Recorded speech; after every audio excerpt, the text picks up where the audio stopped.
Car Review. Alfa Romeo Giulietta QV.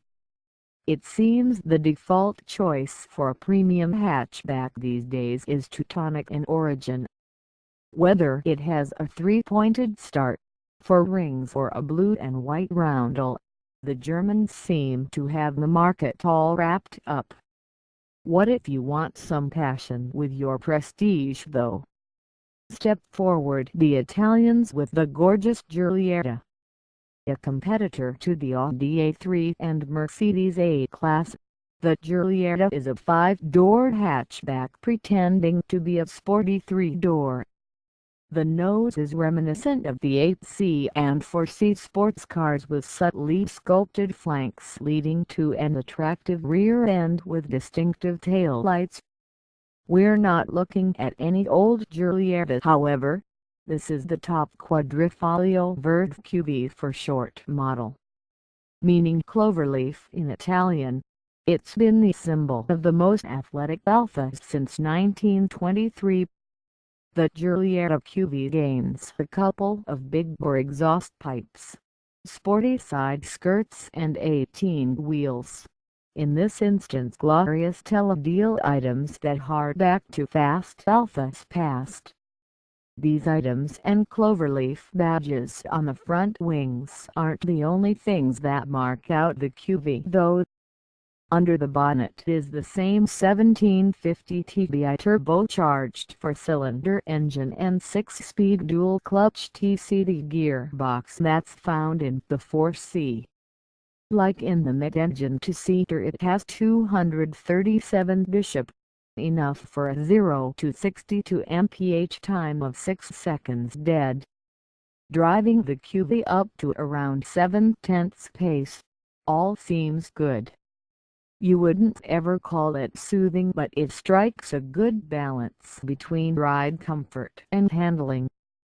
Yes, you do feel bumps, but sharp edges are rounded off nicely and the car feels pretty agile.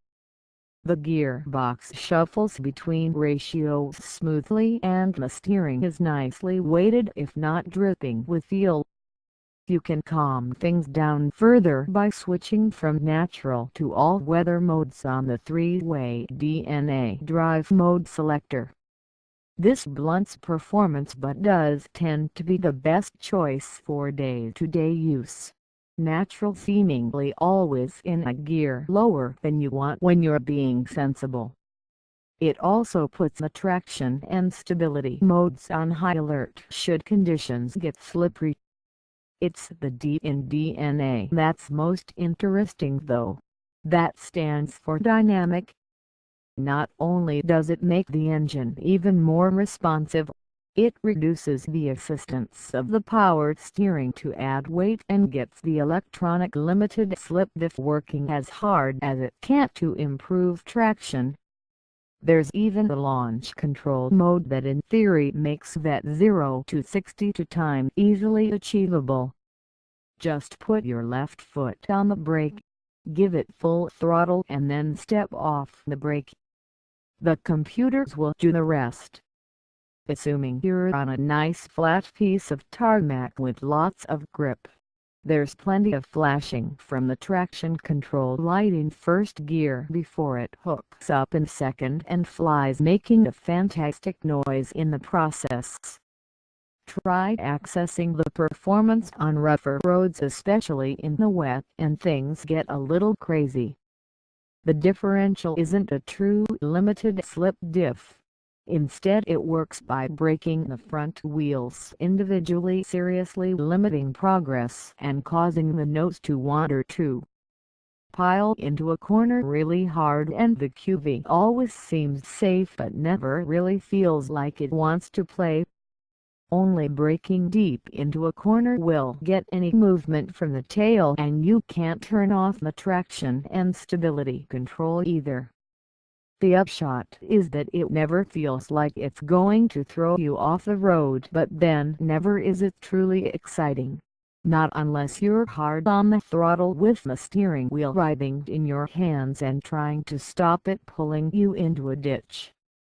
Still, You can count on Alfa Romeo for a stylish and driver-focused interior, can't you? Not in this case.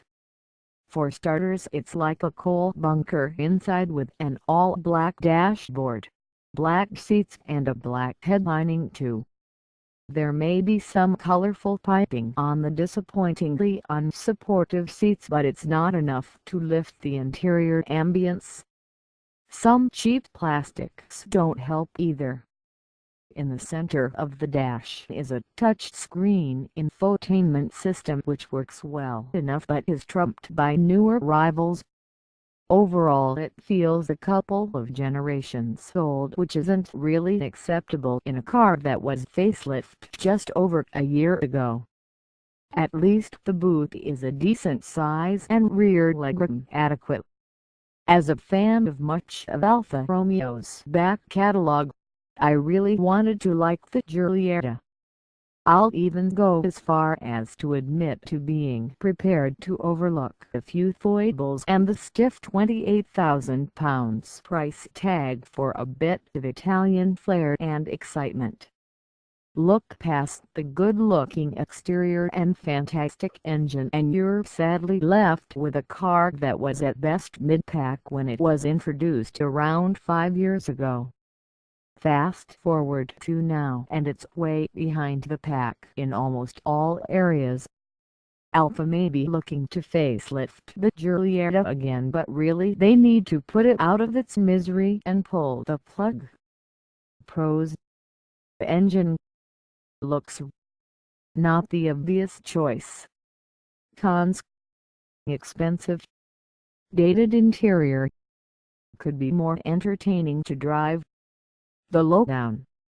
Car: Alfa Romeo Giulietta quadrifoglio verde.